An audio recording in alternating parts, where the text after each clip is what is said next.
Hello everyone and welcome back to Age of Nagash, which is a channel dedicated to Age of Sigmar, and in this video we are going to be talking about why place host the Everchosen, which is a sub-allegiance for Slaves to Darkness. So what I'd like to say at the start of the video, if you're still wondering if you should play Slaves to Darkness, I have already done a why play video for Slaves to Darkness. You'll be able to find on my Slaves to Darkness playlist on the channel, or if you wait until the end of the video, you'll see the playlist will automatically come up after you finish this video. And on that playlist, you'll also find a how to start collecting Slaves to Darkness video, as well as the most in-depth Slaves to Darkness review on YouTube, where I have about 20 hours worth of content for Slaves to Darkness. So if this is an army you really do enjoy, make sure you check out that playlist of mine in your own time, as it covers everything within the army.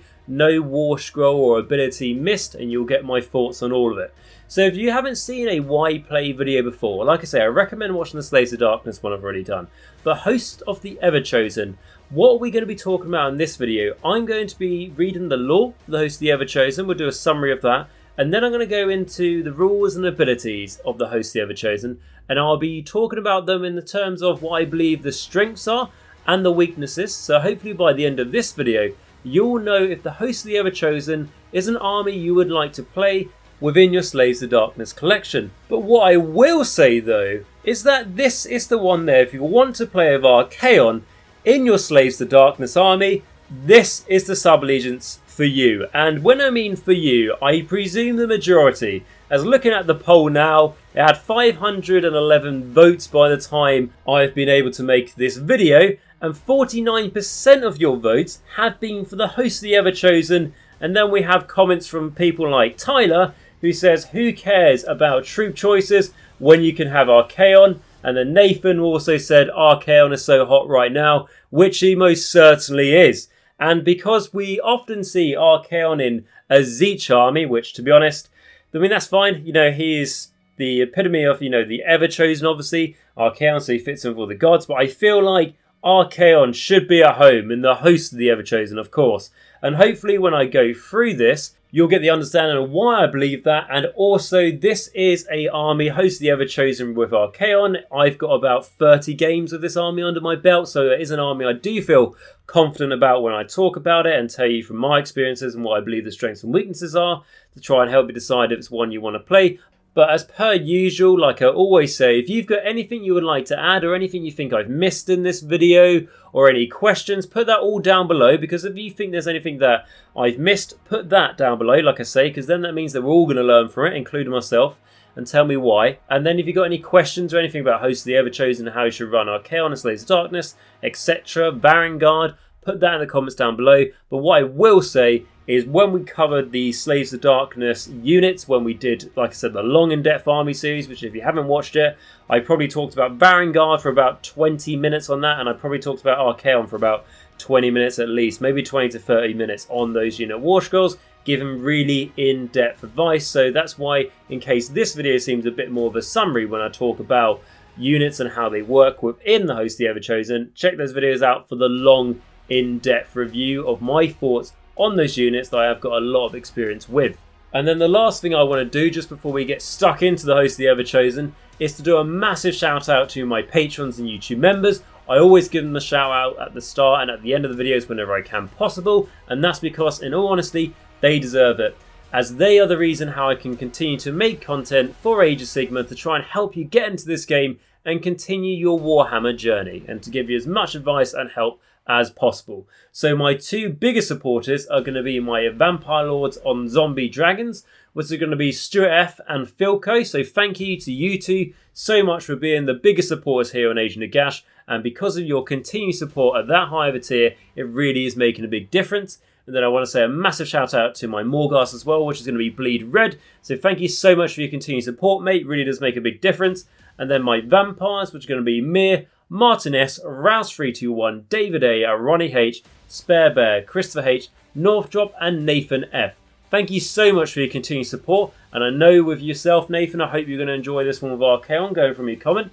And then we've got my Necromancers, which is going to be Jacq.l, RadiationRiley, AW77, Sagas, WolfNick, Michal W, Quad, Cranky Wombat, Christopher C, Christopher F, James S, Robin S, Steve T, James T, Patrick F, and JJ. Thank you all so much for your continued support that allows me to keep this channel going. And now let us go in to the host of the Everchosen. And firstly, starting like I said with a bit of a summary of the lore. So, should a battle require Archaon's personal attention, then he shall bring with him all the might of his dread host. These are the conquering armies of the Everchosen, their blades wetted in blood of 1,000 slain empires. Under the command of their Dark Lord, they storm across the field, slaughtering his foes with merciless efficiency. The most infamous of all Archaon's warriors are the legendary vanguard, a handful of knights of ruin who can turn the tide of any battle. But when the forces of one of the 8 circles ride out in force, there is little that can hope to stand against them and expect to see the next dawn. On occasion, the vanguard alone will be entrusted with ensuring that Archaon's will is done, though just as often they will be joined by throngs of slaves to darkness bearing the mark of the Everchosen and who have sworn to serve him above all others. These hosts are deadly enough even when only a few vanguard are present, and should Archaon himself take to the field, then the doom of the foe is only a matter of time. The exalted Grand Marshal of the Apocalypse directs his army with an incredible ease. His raw authority mixed with a mastery of tactics and strategy that turns the hordes of chaos into a more fearsome force than ever. With the treasures of chaos at his command, most importantly the far-seeing eye of Shiran, and the monstrous abomination known as Dorgar, Archaon is more than capable of dealing horrific amounts of death himself. The Everchosen is a skilled warrior and powerful wizard, able to dominate and humble any foe foolish enough to lock blades with him. With his vanguard at his side and the power of the Chaos Gods united behind him, Archaon will not stop his dark crusade until all of the mortal realms belong to him, and the pantheon of order lies broken at his feet.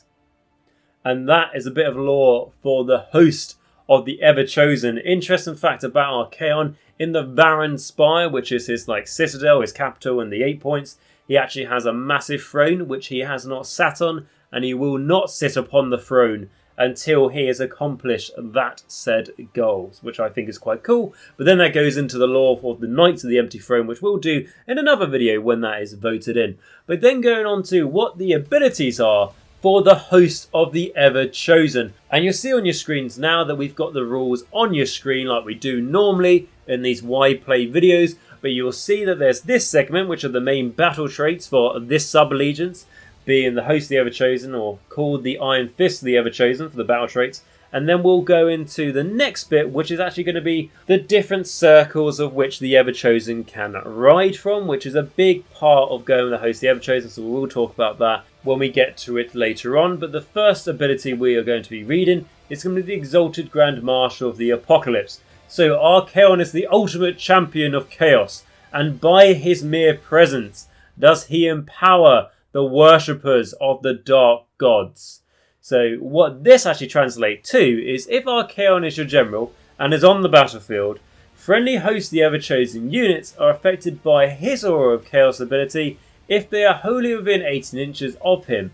Okay, so I have explained all of this in the first part of the army series for the Slaves of Darkness. I'm not going to break all the way down into what those auras of chaos abilities are, but essentially when you go Slaves of Darkness, you can pick to be one of the 4 gods or be undivided. And when I say pick, I mean you pick basically every unit in your army can be given a marker bar, some of them, and you pick which mark you want to give them. Depending on their mark, if they have a friendly hero nearby with the same mark, they will get a certain buff. For example, if you have a Khorne Chaos Warrior unit wholly within 12 inches of a Slaves of Darkness Khorne marked hero, then that unit you have will be able to reroll hit rolls of 1. If that hero is also your general, they will get +1 to wound with their melee weapons. However, this being Archaon, his range is actually wholly within 18 inches. So you can see it's increased by 6 inches, which is really good. But bear in mind the size of his base. I believe it's the biggest round base you can actually get in the game. It's massive. You've actually got a huge range for your aura. If you put Archaon in the middle of the table by chance, it's actually pretty much most of the table that will be getting the aura from Archaon. And as someone who's used Archaon a lot, I can tell you that most of the time your units are always going to be within, but you do have to definitely check, especially if you've got some flanking units and stuff, you might want some other support heroes. But the other thing to mention about this ability is when it says if Archaon is your general, you'll find when we read the next few abilities, it's going to be down the same sort of lines of Archaon is your general in the Host of the Everchosen. If you want to take Archaon in Slays the Darkness, you take him in Host of the Everchosen. Again, there was an argument that, he could be in Despoilers or maybe one of the other sub-allegiances, but this is clearly the sub-allegiance that is literally designed for Archaon. For example, if you want to take just vanguard and no Archaon, then you probably go Knight of the Empty Throne. But if you want Archaon on your list, which is a big ask because he's 800 points, this is the one for you. So going on to the next ability is going to be Fearless in his presence. So, none dare flee under Archaon's gaze, for his warriors fear him more than the blades or spells of any foe.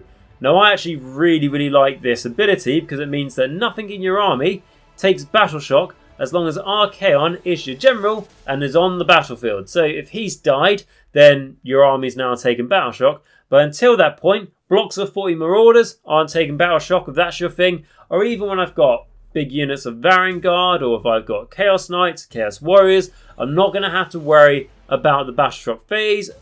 Another sort of similar one, what could be useful, is when you have things like units of 5 Marauder Horsemen, where it might not seem much, but then you suddenly lose 2, and there's a good chance that there's going to be another one running away because their bravery is not very good. And the best thing I like about this ability is the lore, because I just love the fact that Archaon is such a massive, force and such a respected / feared figure in Chaos that his army is more scared of him than, like it says, literally any foe in existence. So I think that is very cool. And then going on to the next bit, which is the will of the Everchosen. Nothing will stop the hordes of the Everchosen from destroying those marked for death by Archaon. In your hero phase, if Archaon is your general and is on the battlefield, you can pick one enemy unit on the battlefield, and if you do so, you can reroll hit rolls and wound rolls of 1 for attacks made with melee weapons by friendly hosts of the Everchosen units that target that unit until your next hero phase. This ability is really nice. Do remember to do it and don't get to your movement phase and then you go, oh shit, I forgot. Because that's happened to me, especially when I've been learning this army. But something I should mention with this is, of course, that it is for melee, it's not for shooting. Not that it really does affect you much. And this lacking shooting army, I bear a few units. But what I really like about this ability, and I'll explain it more in detail when we've looked at everything and I give my sort of whole summary of what I think of the Host of the Everchosen and how I used it.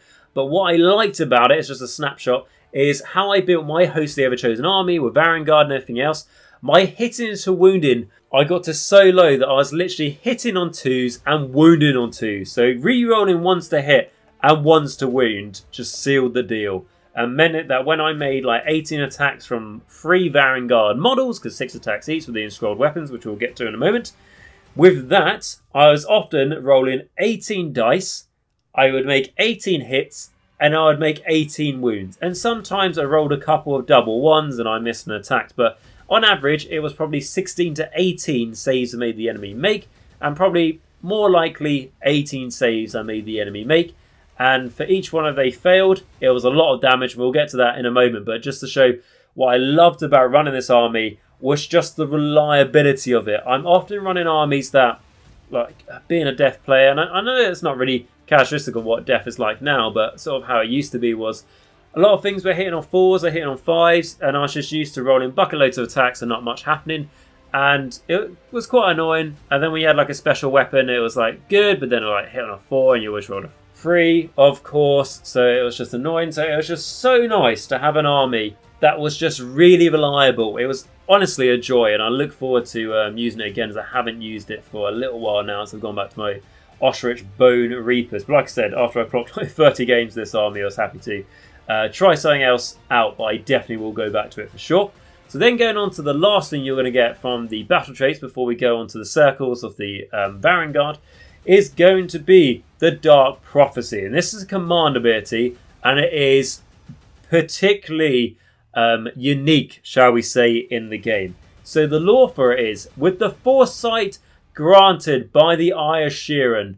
I think that's how you pronounce it. I don't mean it to sound like Ed Sheeran, but Eye of Sheeran? No, I think it is Sheeran. Anyway, Archaon can adapt his strategies to the flow of the battle and always stay a step ahead of his opponents. And that literally transfers to the tabletop in the best way possible, because you can use his command ability at the start of your hero phase. And if Archaon is your general and is on the battlefield, so two things again, needs to be a general, needs to be on the battlefield. See why I said that he needs to be in your army for any of this to be useful. So if you do so, roll a dice and keep the result hidden from your opponent. And at the start of the next battle round, before players determine who has the first turn, you can reveal the result. On a 1 to 3, your opponent must take the first turn of that battle round, and on a 4 to 6, you must take the first turn of that battle round.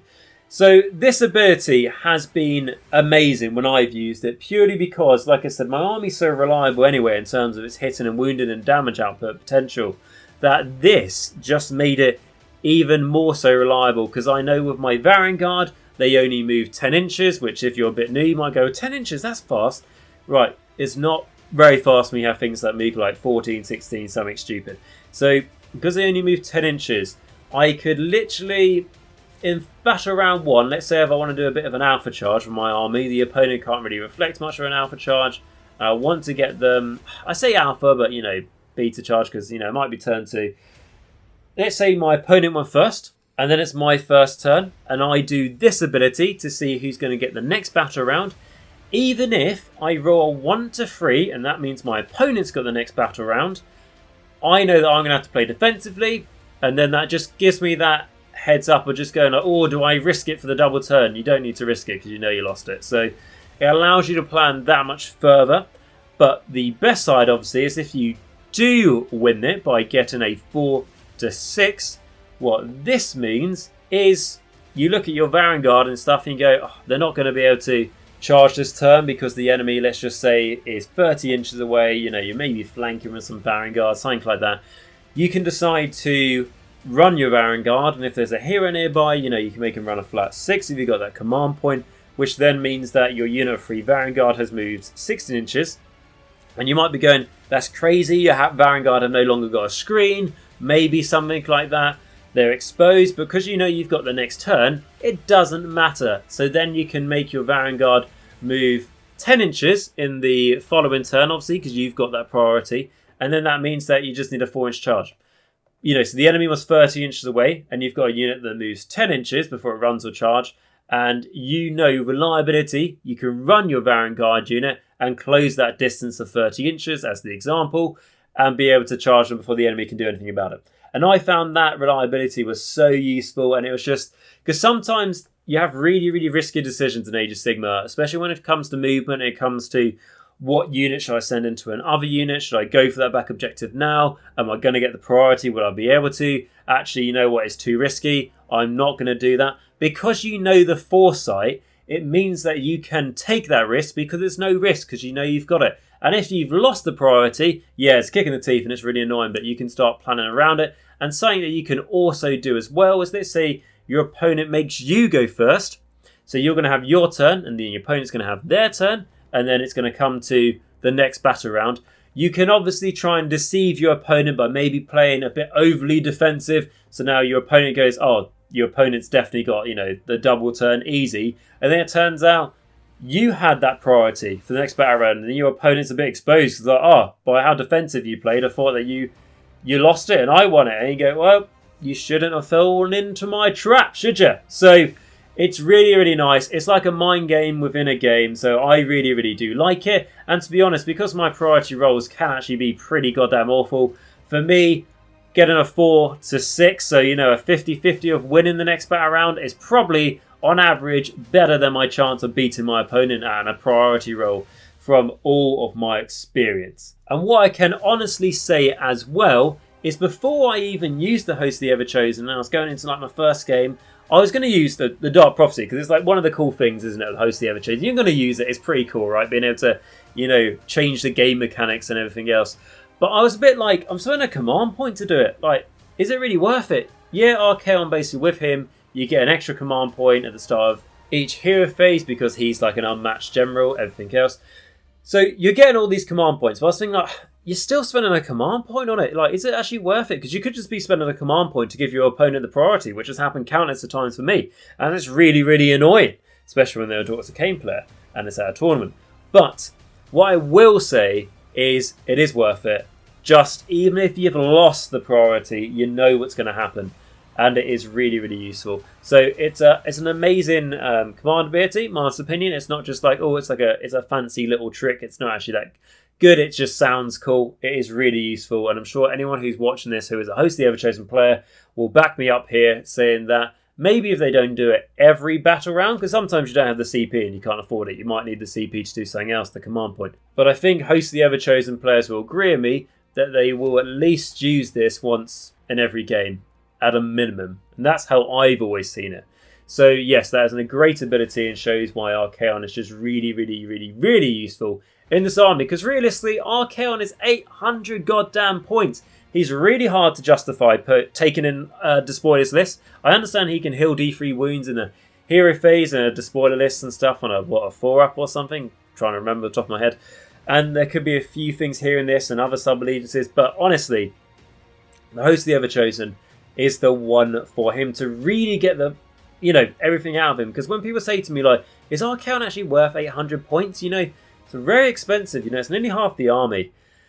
I always say it depends. If you're playing a very small game, let's say a 1500 point game, it's not worth it. Because Archaon is worth it for how big your army is, I would say. The bigger your army, the more value Archaon is going to bring to your army. But then when you put him Host of the Everchosen, you just add all of these like 4 abilities we've just read out here that all involve Archaon onto effectively his war scroll to then try and justify that price. And I can easily justify that price with him in this army. So then the next thing we're going to have a look at is going to be the circles of the vanguard. And which again, I'll put these on the screen as well. But again, if picture quality isn't that great because these are literally just taken as photos from my phone of the book, put onto the computer, and then put into an editing software, and then uploaded to YouTube. So there's all sort of hoops this imagery has to jump through to get to you guys. But like I say, I will be reading everything out again. So if you can't read it, not to worry at all. So its lore for this, as it says, Archaon charges each of his would-be champions with 8 trials in the ultimate test of their mettle. Those skilled enough to triumph are placed into one of the infamous 8 circles of the vanguard. And what this lets you do in the game is after you have given the Host of the Everchosen keyword to your army, you must choose one of the keywords from the list below. All vanguard units in your army gain that keyword. And what I will say, if you're a little bit confused of like, oh, how do I give my army the Host of the Everchosen keyword and stuff, I have done a video on how allegiances and sub-allegiances work as part of my How to Play Age of Sigmar series you'll find on my channel, so you can check that out if you'd like to. But essentially, when you want to have a Slaves of Darkness army, your army Slaves of Darkness, and then you can pick one of these sub-allegiances, one of them being Host of the Everchosen, to say, yeah, my army's Slaves of Darkness, and its like subcategory is Host of the Everchosen. And then you automatically get the keyword for every unit in your army that is eligible to have it. And then going on to what it says here. So when it comes to giving a keyword to your vanguard units, it says all vanguard units in your army gain that keyword. So you've got the first circle, the second circle, third circle, fourth circle, fifth circle, sixth circle, seventh circle, and eighth circle. So plenty of choices right there. And of course, starting in order with the first circle. So the Swords of Chaos. Descending from ruinous portals torn open in the sky, the attacks of the Swords of Chaos are almost impossible to predict before it is too late. And what it actually means is at the start of the first battle round, after determining who has the first turn, you can remove any first circle units from the battlefield and set them up again. Any restrictions in the setup instructions for the battle plan being used still apply. And when I say you can move any first circle units, it has to be friendly as well. So miss that word, it's very important. So it means you can redeploy units. I mean, that's useful, but I'll be honest with you guys, you want to go 6th circle or 8th circle maybe, or maybe the 5th circle. I'll read the other ones, as I already have on this channel, to make you guys realise why I say you want to go for the 6th circle, but just to waste my time and your time, I will read the other circles as well. So we have the 2nd circle, which is the Souls of Torment. So, Sowers of Sorrow and Despair, the vanguard of the 2nd circle, grant their foes the release of death only when all hope is lost. Subtract 1 from the bravery characteristic of enemy units while they are within 6 inches of any friendly 2nd circle units. In addition, if an enemy unit fails the battleshock test within 6 inches of any friendly 2nd circle units, add D3 to the number of models that flee. So you may be, especially if you're new to Age of Sigmar, you might be going, well, I'm making the enemy -1 to their bravery anyway. There's more ways I can make the enemy minus to their bravery in this army as well. And then an extra D3 models flee. You know, what happens to you going against Mornfang or Gore Grunters or something like that? That's a lot of wounds, you know, running away. Yes, but there's a lot of ways for the enemy to just flat out ignore Battleshock. So, and that's why Battleshock isn't really a big thing at the moment, but hopefully in Age of Sigmar 3rd edition, Battleshock will become more important to have to deal with in the game as it used to be. So then we have the 3rd circle, so the Scions of Darkness. These dreaded warriors are cloaked in unnatural shadow, confounding the aim of those who would seek to bring them down from afar. Okay, so what this actually means is subtract 1 from the hit rolls for attacks made with missile weapons that target 3rd circle units. To be honest, that's not too bad, because if you go Nurgle for keyword, I personally think Nurgle's really boring, and that's what a lot of people go for in Slaves to Darkness, so that's why I am definitely trying to go for literally anything else. But if you want to go Nurgle and probably do as good as you can do, what it means is that you can make your army -1 to be hit if they're in range of a certain aura of the, I think, the general of a Slaves of Darkness marked Nurgle hero, from the top of my head of what I can remember. Then that means the enemy's going to be -1 to hit from that, so your enemy's going to be -2 to hit for shooting, which is good because there's not really many ways to make the enemy -2 to their shooting in a Slaves of Darkness army. It's certainly a problem that I came across when I went against like a lot of what they're called Bloodstalkers, I believe, the shooty snakes from the Daughters of Cain. They certainly did put a lot of holes through my vanguard. And maybe I wish I had the subtract 1 from hit rolls, because that would have helped. But to be honest, they probably would have still killed the vanguard anyway. But enough with my sad tales of vanguard being sexually assaulted by Bloodstalkers. Then going on to the 4th circle. So, the Reavers of Chaos. Desolation is all that is left in the wake of the 4th circle. The very lands they pass through are filled with the dark power of chaos, and ferociously lash out at the enemies of the gods. So in your hero phase, you can pick 1 terrain feature within any friendly 4th circle units. Each enemy unit within 3 inches of that terrain feature suffers D3 mortal wounds, roll separately for each unit. So that's alright, you know, it's not terrible, but I just think compared to some of the other ones, especially like I say the 6th one, you just won't take it, but I like it, I like the narrative. I do want to say it, when I was jokingly saying that some of these circles just aren't worth bothering reading them, I do really like the lore and I like the options, and I can see in narrative gaming you can have a load of fun with it and lots of different things as well.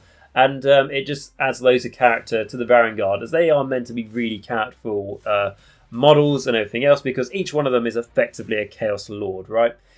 But going on to the 5th circle, so the Scourgers of Fate. So the vanguard of the 5th circle are Chaos Headhunters. Even the greatest of heroes and most fearsome of monsters cannot escape their blades for long. And what this translates to the game means you can reroll hit rolls and wound rolls for attacks made by 5th circle units if the target is a hero or monster. So I quite like this one, because then it means that, let's say you only have 1 unit of vanguard in your army, you're not going to be too dependent on them. I don't know, maybe you've got some Chaos Knights or Chosen or probably Marauders, if you want to be boring, in your army, hopefully something cool like Chaos Warriors. Then you can have just one unit of 3 vanguard as your headhunters, literally as described, and they just go and try and hunt down some enemy heroes at the back, because you can be quite fast, like I said, in this army if you know who's going to get the priority. Or you can hunt down some monsters that the enemy's going to come charging at you. But then going on to what I believe is the best one, it's the 6th circle, and that's because it's the Blades of Desolation. So, where the 6th circle ride, none can withstand them. They are the hammers of the Everchosen, and the weapons he wields when an enemy must be utterly shattered. So what it means is add 1 to the damage inflicted by attacks made with many weapons by 6th circle units that charge in the same turn. I'm just going to break it down to you like this. What you do is you have units of 3 vanguard. In my tournament list that I refined, I ended up having 2 units of 3, but I have tried 3 units of 3 and it was really good and really good fun. And you have those 2 units of 3 having scrolled weapons. That means that each unit makes 18 attacks. They hit on 2s because they normally hit on 3s, but because Archaon is on the table, he makes them +1 to hit. Another way Archaon is useful. And then it means now you're hitting on 2s. You're re-rolling 1s to hit because you're Khorne, and that's why I really liked playing Khorne and Host the Everchosen, because you're Khorne marked. And then you're wounded on 2s because you're Khorne marked, and you're all going to be in range of Archaon, presumably. And to be honest, not just saying like the best scenario, a lot of the time, like I mentioned, you're going to be in range of Archaon. So it's 18 attacks with 1-inch range, hitting on 2s, re-rolling 1s from Khorne, wounded on 2s, re-rolling 1s because of the ability we've already talked about in the Host of the Everchosen, where you can pick something and you get to re-roll 1s to hit and to wound against it in your hero phase. And then you've got a -1 rend, 1 damage normally. With this, when you charge, because you know who's getting the turn, so you know how you can best move your units, a lot of the time I always found I was getting the charge. Again, if you're going against like Eels or something, it's a little bit different, but that's just one army. And there's a few others out there, but like I said, because you know what the turn order is going to be, can be particularly useful. So what we've got is 18 attacks from 3 models, hitting on 2s, re-rolling 1s, wounding on 2s, re-rolling 1s, -1 rend, 2 damage each.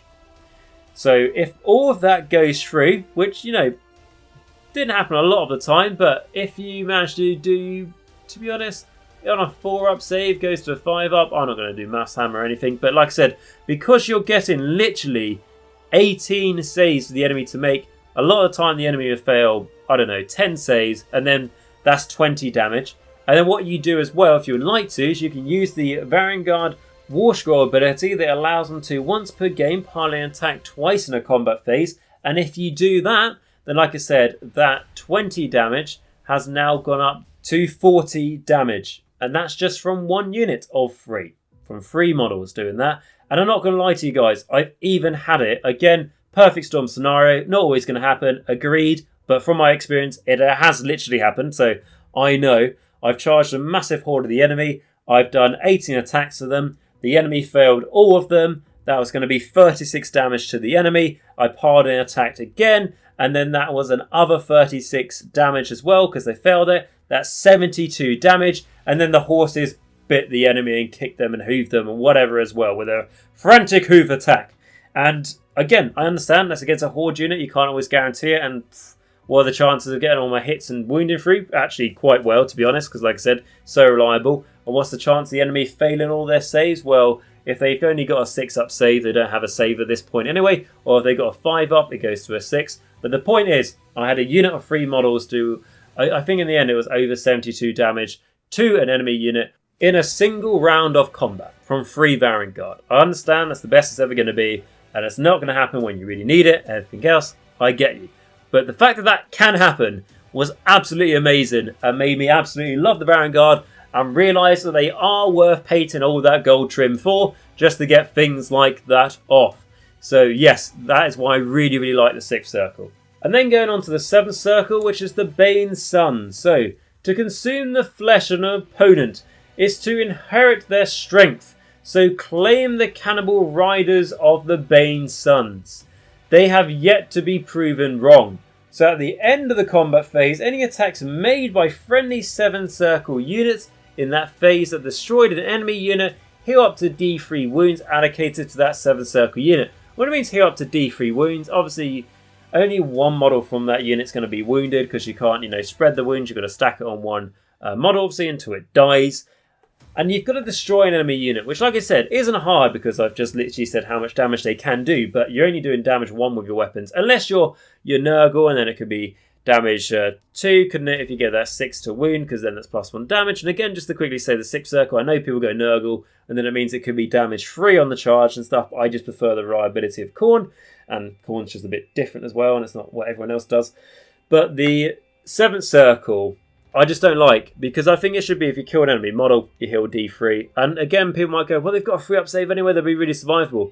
Vanguard, I lost 3 Vanguard. I charged 3 Vanguard on full health into 1 Tree Lord, and the Tree Lord turned around and killed them all in a single turn because it was in Winterleaf, and it got some exploding 6s on D6 damage, and it was a very happy day for the Tree Lord. But the fact that 3 Vanguard died to a Tree Lord in 1 turn shows that they can be a bit squishy. So healing that D3 wounds, how annoyed are you going to be if you went for this and you heal 1 wound? In one whole game. Fucking useless. So then going on to the 8th circle, which is the nameless circle. I think that's just literally got to a point where they just ran out of names. Because to be honest, they've gone through the very sort of standard. The Reavers of Chaos. The Swords of Chaos. The Souls of Torment. The Scions of Darkness. It's just like a heavy metal album, isn't it? And they just got to the last one and they didn't care anymore. But anyway, the nameless circle. Archaon alone knows the true nature of the 8th circle, and the only evidence to mark their passing is the broken corpses of their foes. That's cool, so they obviously don't shit or piss. But what I will say is what this does give you is it allows your units to fly. And I thought that this actually gave the 6th circle a run for its money, and I'd be interested to hear what your guys' personal thoughts are on this. Have you found the 8th circle to be particularly useful? All I can say is I used it for 3 games in a row in a tournament, and how I found it to be used is I thought I can fly over enemy screens, I can get to where I need to be, or even just flying over scattered terrain and everything else that gets in the way. What I found is with scattered terrain and flying over buildings, lovely. That was great. It really helped out their movement, which again is amazing. Obviously, like I always say, movements is how you win Age of Sigmar. But when it came to flying over enemy screens or flying over enemy units to get to the good things behind, because of the movement of the Vanguard is only 10 inches, and I get that you make a charge, but on a charge on average, you're only getting a 7, aren't you? And the bases of the Vanguard are big, even if you only have 3 in a unit. I just found that they always just, when they went to move over an enemy unit, they ended up with their base just overlapping that enemy unit's base that they tried to fly over, so that would make the move illegal, so I couldn't make the move. So I just found that they just didn't have the movement for the fly to be worth it, but it was really useful when it came to flying over scenery. That's how I used it, and that's how I found a little bit disappointed in that it couldn't be used to its full potential, how I thought it could be. But maybe you guys, like I said, I've had 3 games of it. If you guys have had 10 games and you only go 8th circle, let's say, and you found a really good trick to try and be able to move over enemy screens and everything else, but I just found that the movement lacked too much for it to be useful in that sense. But I'm happy for you guys to, like I say, tell me your experience on that, as I do think the 8th circle could be really cool. And I also do love the artwork of Archaon flying down from the sky with his Vanguard flying down with him. And ever since I saw that picture, I was wondering, how do Vanguard fly, as it's not on their war scroll? Here we are, probably, 3-4 years after the initial release of Age of Sigmar, we get an answer to that amazing bit of artwork. And with that, guys, that is going to be everything for the Host of the Everchosen reviewed. So, in summary, the strengths and the weaknesses of this. So, let's start with the weaknesses, shall we? Because that's the, the boring reason. The reasons why you shouldn't do something you want, right?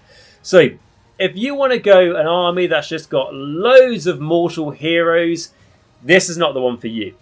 Go for Ravengers. If you want to go for an army of loads of Demon Princes, this is not the one for you. Go to Spoilers. If you want to go for an army of loads of Chaos Sorcerers and doing all sorts of things, not the one for you. Go Cabalists. And if you want to do an army with loads of Cultists, go Idolaters. And then probably you want to go with a Nurgle battalion to make it actually useful.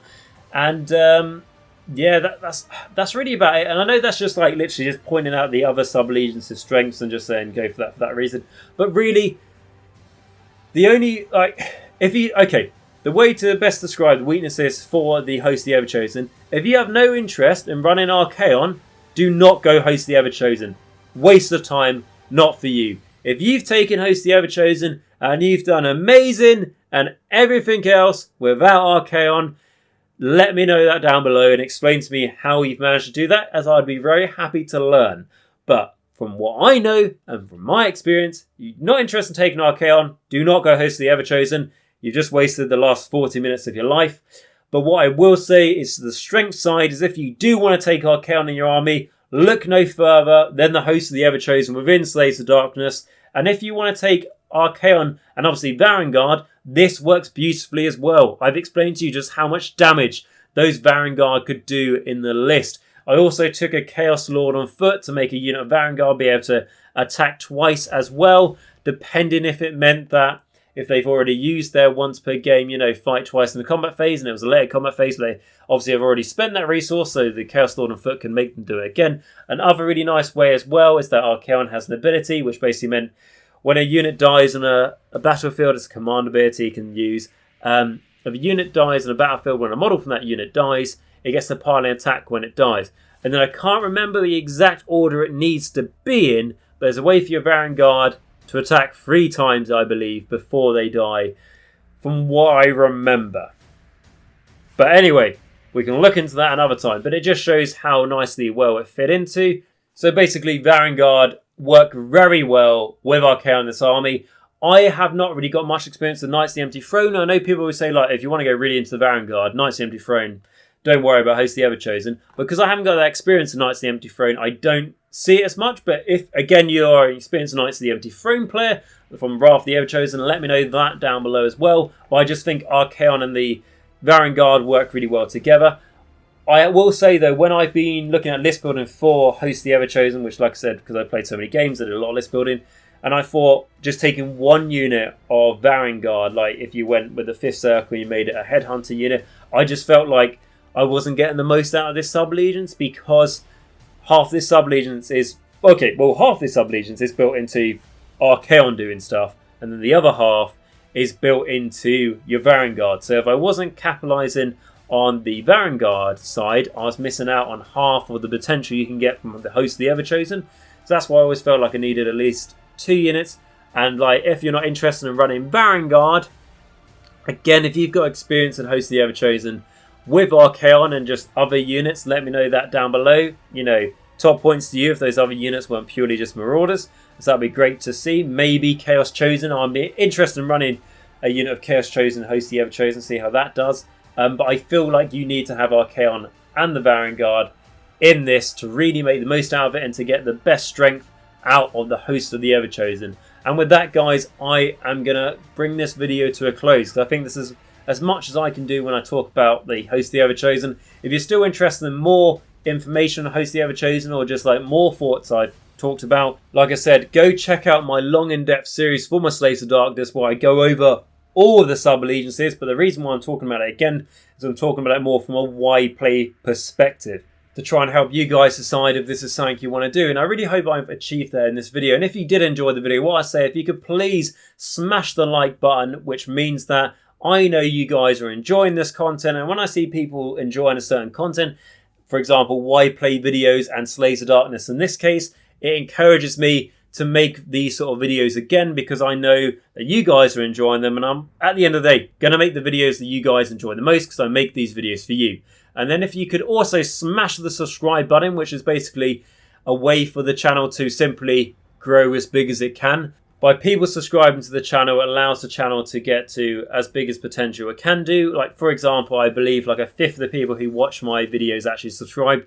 So if everyone who watched my video subscribed, that would make an amazing difference. And if it could just start with you pressing that subscribe button, I'd be over the moon. And then if you could also press the bell notification button, which means you'll never miss a future one of my videos. For example, if it's about certain armies, you're wondering why I should play them, in this case, or if it's about Slaves of Darkness, or anything else we cover on this channel, it means you won't miss it. So if you could smash those 3 buttons, like, subscribe, and bell button, all next to each other, and 3 easy clicks. And the best thing is, it's all free to do so. That would be amazing. And if you would like to be beyond amazing, and become an amazing person, I would please ask you to consider becoming a member here on Age of Nagash, which will happen if you click the join button next to the subscribe button. What that means, it will allow you to become a member on Age of Nagash, where you can give anything from £1 a month and it goes straight towards keeping the channel going.